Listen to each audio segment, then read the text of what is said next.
Bismillahirrahmanirrahim. Assalamu alaikum. My dear students, how are you? I hope that you are fine. Dear students, my name is Arslan Abad and welcome to my YouTube channel Math Forward. Students, हमारी 11th year mathematics FSC ICS और FA के students के लिए chapter number one जो हम discuss कर रहे हैं वो है हमारे पास नंबर सिस्टम। आज जो हमारा टॉपिक है जी वो मॉडुलस ऑफ कम्प्लेक्स नंबर का है कि हमने चेक करना है कि मॉडुलस कम्प्लेक्स नंबर का मॉडुलस हम किस तरह फाइंड कर सकते हैं। तो हम सपोज कर लेते हैं, इधर सपोज किया या लेट किया, हमारे पास एक कम्प्लेक्स नंबर है, z से उसे डिनोट करते हैं। आप इधर कोई भी एलिमेंट से उसे डिनोट कर सकते हैं, c लिख सकते हैं, कोई भी एलिमेंट से इसे डिनोट कर सकते हैं। वो equal x plus iota y के।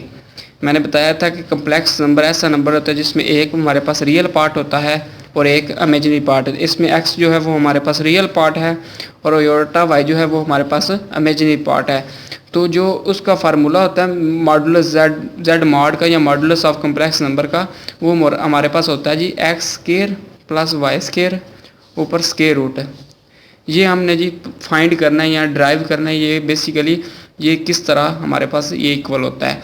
तो z mod equal x square plus y square ऊपर स्केयर रूट है, यानी रियल पार्ट का स्केयर, ये रियल पार्ट है और ये वाला इमेजिनरी पार्ट का स्केयर ऊपर स्केयर रूट, ये हमारे पास मॉडुलस ऑफ कम्प्लेक्स नंबर के इक्वल होता है। ये हमने फाइंड करना है। तो आपको एक छोटी सी बात बताना चाहता हूँ कि ट्रिकी सी है कि कम्प्लेक्स नंबर जो होते हैं वो हमें वेक्टर रिप्रेजेंटेशन देते हैं। Complex number represent gives vector representation, vector representation देते हैं जो कम्प्लेक्स नंबर होते हैं, इसलिए हम इसे लेंथ भी कह सकते हैं। हम जब आगे इसे कम्प्लेक्स नंबर को जब कम्प्लेक्स प्लेन यानी ग्राफ के ऊपर ड्रा करेंगे तो हम इसे लेंथ का भी वर्ड वहाँ पर यूज़ करेंगे। तो हम इसलिए इसे इधर यूज़ कर रहे हैं, हम इसे लेंथ भी कह सकते हैं। तो हम चेक करते हैं इसे कम्प्लेक्स नंबर को भी कम्प्लेक्स प्लेन के ऊपर यानी ग्राफ के ऊपर ये किस तरह हमारे पास आता है। ये हमारे पास ये एक ग्राफ आ गया, इधर सपोज किया, ये हमारे पास एक कम्प्लेक्स प्लेन है। इसमें ये जो हमारे पास है वो रियल एक्सिस है, रियल एक्सिस भी बोल सकते हैं और इसे एक्स एक्सिस भी बोल सकते हैं। तो ये हमारे पास आ गया इमेजिनरी एक्सिस, यानी इसे वाई एक्सिस भी बोल सकते हैं। तो ये हमारे पास है ओरिजिन, ग्राफ का ये ओरिजिन है और सेंटर जो है इसे कहते हैं। तो इधर हमारे पास सपोज किया ये हमने जो ऊपर लेट किया हुआ है z plus equal x plus iota y, ये हमारे पास x plus iota y complex number है। x प्लस आयोटा वाई का मतलब ये है कि रियल एक्सिस पे x वैल्यू या x लेंथ मैंने अब बताया था कि लेंथ हम यूज़ करेंगे वर्ड जो है, और जो इमेजिनरी एक्स पे उस पर y लेंथ, तो हम यहाँ पर यूज़ करते हैं जी ये जी रियल एक्सिस है, रियल एक्सिस पे हमारे पास x लेंथ है और जो इमेजिनरी एक्सिस है ये हमारे पास इमेजिनरी एक्सिस है, इसमें हमारे पास क्या जी y लेंथ। तो ये आ गया। अगर आप देखें इधर, अगर ये हमारे पास x है तो ये भी हमारे पास x ही ना होगी, क्योंकि ये लेंथ और ये लेंथ आपस में इक्वल होती हैं। तो इधर हम लिखते हैं ये भी x है।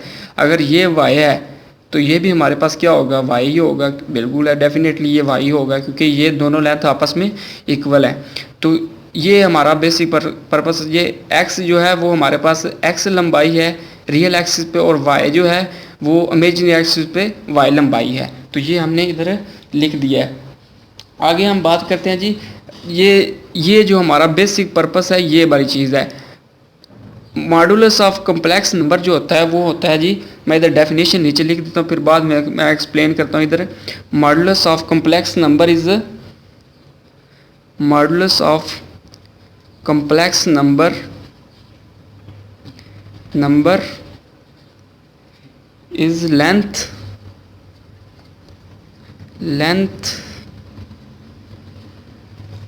between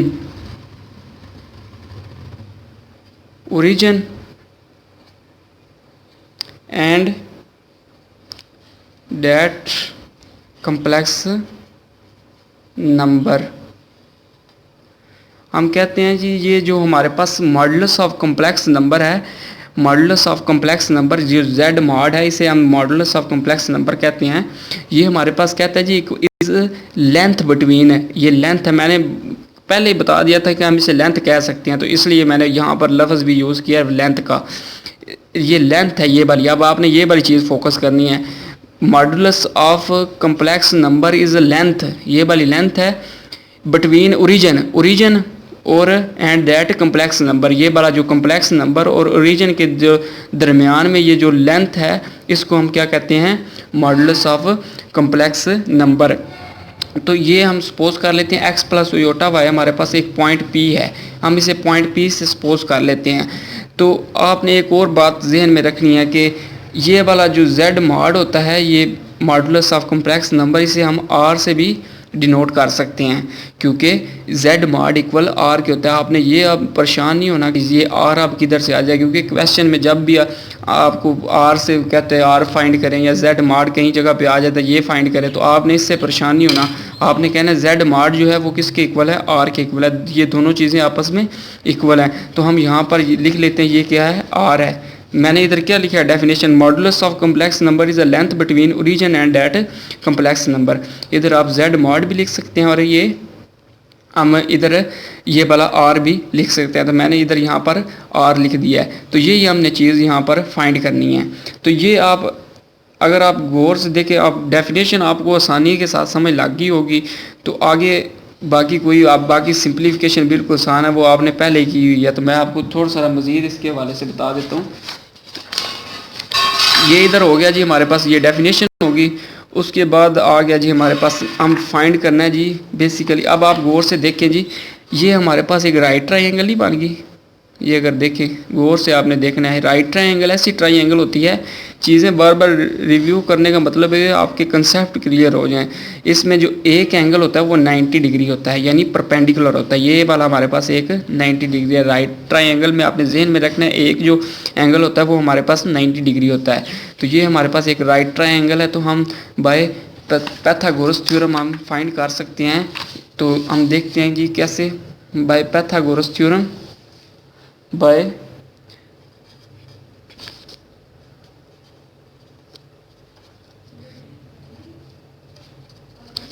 theorem by Pythagoras theorem. अगर आप इधर गौर से देखें,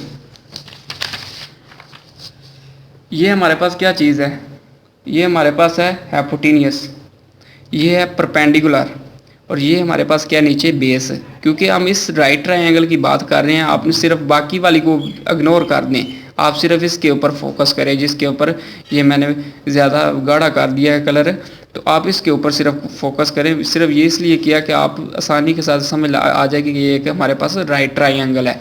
तो इसमें ये हमारे पास हाइपोटेन्यूस है, ये हमारे पास परपेंडिकुलर है, और ये हमारे पास नीचे बेस है।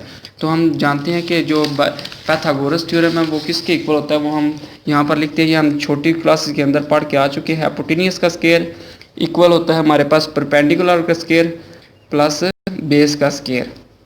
ये हमने पाइथागोरस थ्योरम छोटी क्लासेस के अंदर पढ़ के आ चुके हैं। तो इधर से आप गौर से देख के जी हमारे पास इसमें जो है हाइपोटेन्यूस r है, परपेंडिकुलर y है, और बेस हमारे पास क्या है, x है। हम यहाँ पर वैल्यू पुट कर देते हैं। इधर आ गया जी r का स्क्वायर इक्वल आ गया हमारे पास परपेंडिकुलर, हमारे पास क्या है y आ गया जी, ये जी परपेंडिकुलर है, y का स्क्वायर प्लस x का स्क्वायर, हमारे पास बेस क्या जी x है। तो इधर से कर लेते हैं जी हम x square plus y square. ये हमने इधर से एक्स स्क्वायर को पहले लिख दिया और वाई स्क्वायर को बाद में लिख दिया, क्योंकि हमें जिस तरह फार्मूला हमने ऊपर हमें दिया गया मिला है इस तरह ही हमने ड्राइव करना है, क्योंकि इक्वल ही होते हैं, चाहे वाई स्क्वायर पहले लिख लें या एक्स स्क्वायर लिख लें, इससे कोई फ़र्क नहीं पड़ता। तो ये इधर से हमने आर फाइंड करना है, तो ये हमारे पास आर स्क्वायर है। तो इधर लिखते हैं taking square root on both sides. Both sides पे हम क्या लेते हैं, दोनों साइड्स पे हम स्क्वायर रूट ले लेते हैं। तो आर स्क्वायर इक्वल आ गया एक्स स्क्वायर प्लस वाई का स्क्वायर आ गया। तो ये स्क्वायर और स्क्वायर रूट आपस में कैंसिल हो गया, पीछे रह गया are equal x square plus y square ऊपर स्क्वायर रूट।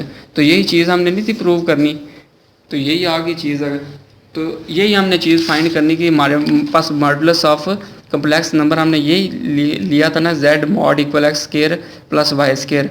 तो मैंने बताया था कि अब आपने इससे ये नहीं परेशान होना, r को हम इस तरह भी लिख सकते हैं z mod, ये इधर मैंने बता चुका हूँ, ये वाली चीज़ जो है, तो इससे नहीं परेशान होता। हम इसे इस तरह भी लिख सकते हैं z mod equal square root of x square plus y का स्केयर। तो ये भी हमारे पास एक फार्मूला है। तो इस तरह जब भी आपको क्वेश्चन आएंगे तो मॉडुलस के हमारा बेसिक मकसद जो है वो इस फार्मूले से है। हमारा जो मेन पर्पस जो है वो हमारे लिए ज़्यादा अहमियत का हामिल ये फार्मूला रखता है। हमारे पास बाकी कोई चीज़ इसके अंदर बैटर नहीं करती। ये सिर्फ डेरिवेशन करवाने का मकसद यही था कि आपको पता चल जाए कि एग्ज़ाम के अंदर कभी पूछ भी सकता है एग्जामिनर के किस तरह ये फार्मूला ड्राइव हुआ है। तो मैंने बता दिया कि ड्राइव सारा मैंने ये सारा डायग्राम की मदद से सारा ये बता दिया है। तो क्वेश्चन में जब भी आपको आ जाए तो आपने ये बस फार्मूला जहन में रखना है, तो बाकी सारा सवाल आपके लिए आसान हो जाएगा, बाकी इसमें कोई परेशानी नहीं होगी। तो अगर आपको वीडियो अच्छी लगती है, वीडियो को लाइक कीजिए, इसे दोस्तों के साथ ज़्यादा से ज़्यादा शेयर कीजिए। इसी दुआ के साथ मुझे दीजिए इजाज़त। अपना बहुत सारा ख्याल रखिएगा, दुआओं में याद रखिएगा। अस्सलाम वालेकुम।